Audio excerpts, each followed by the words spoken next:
বর্তমান সময়ে heart attack বা হার্ট ব্লকের রোগী এত পরিমাণে বৃদ্ধি পেয়েছে যে এখনকার সময়টাকে হার্ট অ্যাটাকের সময় বলা যায় বা এই যুগটাকে হার্ট অ্যাটাকের যুগ বলা যায়। তো এত পরিমাণে হার্ট অ্যাটাক হার্ট ব্লক যখন তখন আমরা মানুষ অর্থাৎ চিকিৎসা আমাদের শরীরের প্রতিনিধিত্ব করে যে চিকিৎসা বিজ্ঞান, সেই চিকিৎসা বিজ্ঞান যখন গবেষণায় নামলো তখন দেখা গেল এই হার্ট অ্যাটাক বা হার্ট ব্লকের কারণ হিসাবে আমাদের শরীরের মধ্যে আমাদের শরীরের ভিতরে যে রক্ত আছে এই রক্তের মধ্যে উপস্থিত একটা উপাদান যার নাম কোলেস্টেরল, এটা দায়ী। এখন আমাদেরকে জানতে হবে সুস্থ থাকার জন্য, আমাদের হার্টকে সুস্থ রাখার জন্য আমাদেরকে জানতে হবে কোলেস্টেরলটা কী, এই কোলেস্টেরল কিভাবে কোথা থেকে আমাদের শরীরে আসে, আমাদের শরীরের কোনো প্রয়োজন আছে কি না, বা আমাদের শরীরের প্রয়োজনীয়তাটা কী, যদি প্রয়োজনীয়তা থাকে সেগুলো কী কী সেগুলো আমাদেরকে জানতে হবে। এই কোলেস্টেরল কত প্রকার কী কী এবং কিভাবে সহজে এই কোলেস্টেরলকে নিয়ন্ত্রণ করে আমরা সুস্থ থাকতে পারি। তো আসুন আমরা দেখি কোলেস্টেরলটা কী। আমাদের শরীরের ভিতরে যে রক্ত আছে সেই রক্তের মধ্যে চটচটে মোমযুক্ত একটা পদার্থ হলো এই কোলেস্টেরল। এটি আসলে এক ধরনের লিপিড বা চর্বি। এখন এই কোলেস্টেরল কোথা থেকে আসে বা এটার উৎপাদন কিভাবে হয় আমাদের শরীরে? আমরা মূলত দুইটা পদ্ধতিতে বা দুইভাবে কোলেস্টেরলকে পেয়ে থাকি আমাদের শরীরে। প্রথমত খাদ্য চর্বি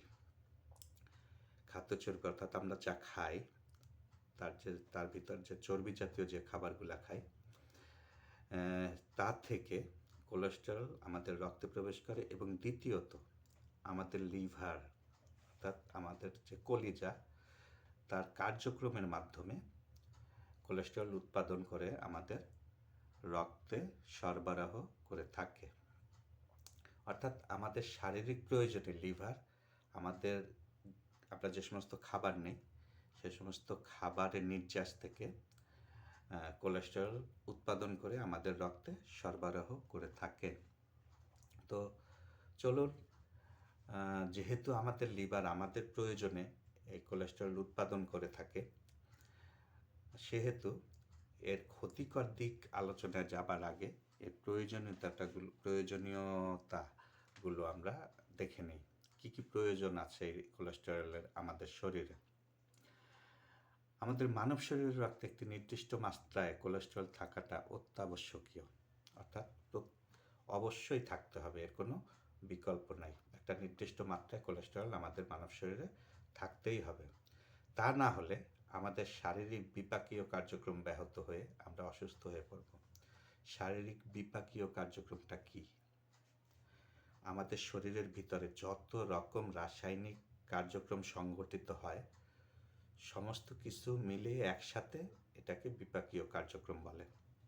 আচ্ছা, যদি আমাদের শরীরে যথেষ্ট পরিমাণ অর্থাৎ নির্দিষ্ট পরিমাণ কোলেস্টেরল না থাকে তাহলে এই বিপাকীয় কার্যক্রমে বাধা সৃষ্টি হবে এবং আমরা অসুস্থ হয়ে পড়ব।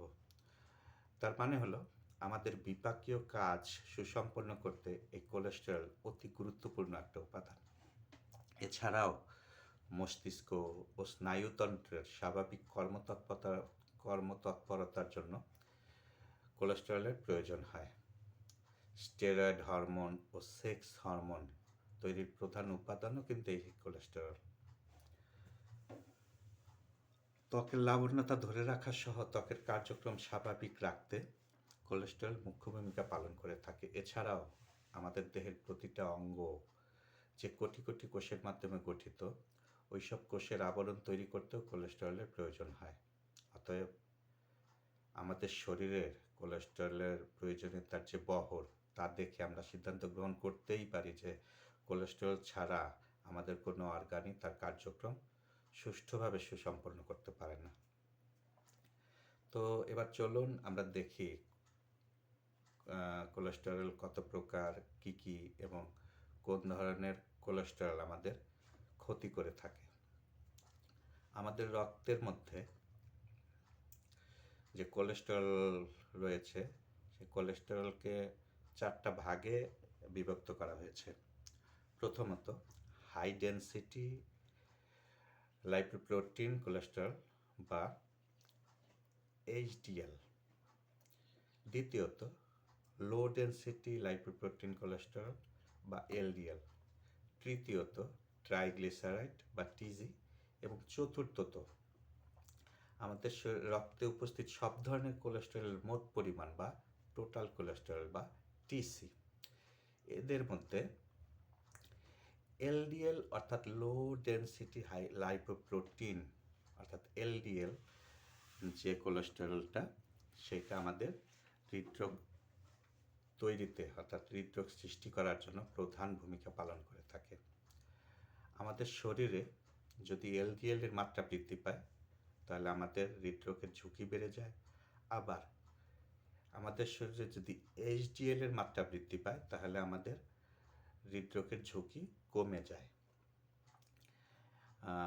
আবার ওদিকে ট্রাইগ্লিসারাইড যে কোলেস্টেরলটা রয়েছে, সেটা আবার কিন্তু এলডিএল এর চেয়ে কিছুটা কম ক্ষতিকারক। চিকিৎসা বিজ্ঞান মতে এইচডিএল অর্থাৎ হাই ডেনসিটি লাইপোপ্রোটিন যেটা, সেটা যেহেতু আমাদের বৃদ্ধি পেলে আমাদের শরীরের মানে আমাদের হৃদরোগের ঝুঁকি কমে যায়, সেজন্য এটাকে আমাদের হৃদ বান্ধব কোলেস্টেরল বলা হয়েছে। এবং এলডিএল অর্থাৎ লো ডেনসিটি লাইপোপ্রোটিন যেটা, সেটা যদি বেড়ে যায়, সেটা বাড়লে যেহেতু আমাদের হৃদরোগের ঝুঁকি বেড়ে যায়, সেজন্য এটাকে আমাদের হার্টের জন্য ক্ষতিকারক কোলেস্টেরল হিসেবে চিহ্নিত করা হয়েছে। রক্তে কোলেস্টেরলের মাত্রা দীর্ঘদিন যাবৎ স্বাভাবিক মাত্রার চেয়ে বেশি থাকলে সময়ের সাথে সাথে রক্তনালীর বিশেষ বিশেষ স্থানে কোলেস্টেরল এবং অন্যান্য চর্বি জাতীয় বস্তু জমা হতে থাকে। দীর্ঘদিন, যেমন 10 থেকে 20 বছর বা 30 বছর পর্যন্ত এভাবে কোলেস্টেরল ও অন্যান্য চর্বি জাতীয় বস্তু জমা হতে হতে হার্ট ব্লক ও অন্যান্য অঙ্গ যেমন ব্রেন, কিডনি ইত্যাদির রক্তনালীকে ব্লক সৃষ্টি করে এবং রক্ত সরবরাহকে বাধাগ্রস্ত করার মাধ্যমে হৃদরোগ, হার্ট অ্যাটাক, ব্রেন স্ট্রোক এবং কিডনি ফেলিয়ারের মতো জটিল সমস্ত রোগের সৃষ্টি করে থাকে।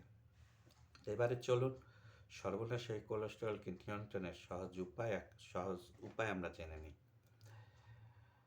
রক্তনালীতে কোলেস্টেরল জমা হয়ে রক্ত প্রবাহ ব্যাহত করার প্রক্রিয়াটা এতই ধীর যে এর প্রভাবে রোগ সৃষ্টি হতে 10 থেকে 20 বা 30 বছর পর্যন্ত লেগে যায়। আবার ওই একইভাবে কোলেস্টেরল নিয়ন্ত্রণ করে এবং কোলেস্টেরল কমানোর মেডিসিন গ্রহণ করে তার ফলাফল পেতেও দীর্ঘ সময় লেগে যায়। সেজন্য মেডিসিনের পরিবর্তে খাদ্যাভ্যাস ও কায়িক শ্রমের মাধ্যমে কোলেস্টেরল নিয়ন্ত্রণ করা অধিকতর বিজ্ঞানসম্মত ও অধিকতর কার্যকর।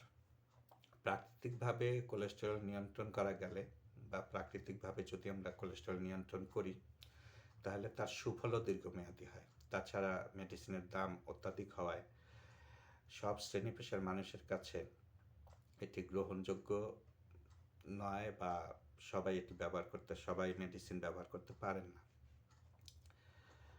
তো তাহলে সহজ উপায়টা কি এটা নিয়ন্ত্রণে, অর্থাৎ কোলেস্টেরল নিয়ন্ত্রণের সহজ উপায়টা কি?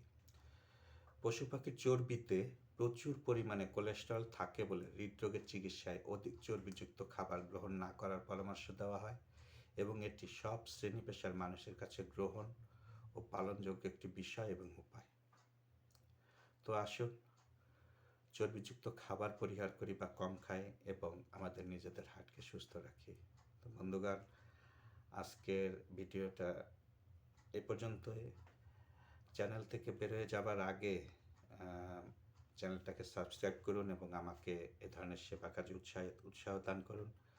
এবং আপনার কাছে যদি মনে হয় বিষয়টা উপকারী, তাহলে আপনার রিয়াকশন হিসাবে একটা লাইক বাটনে একটা প্রেস করে, অর্থাৎ একটা লাইক দিয়ে যান। সবাইকে ধন্যবাদ।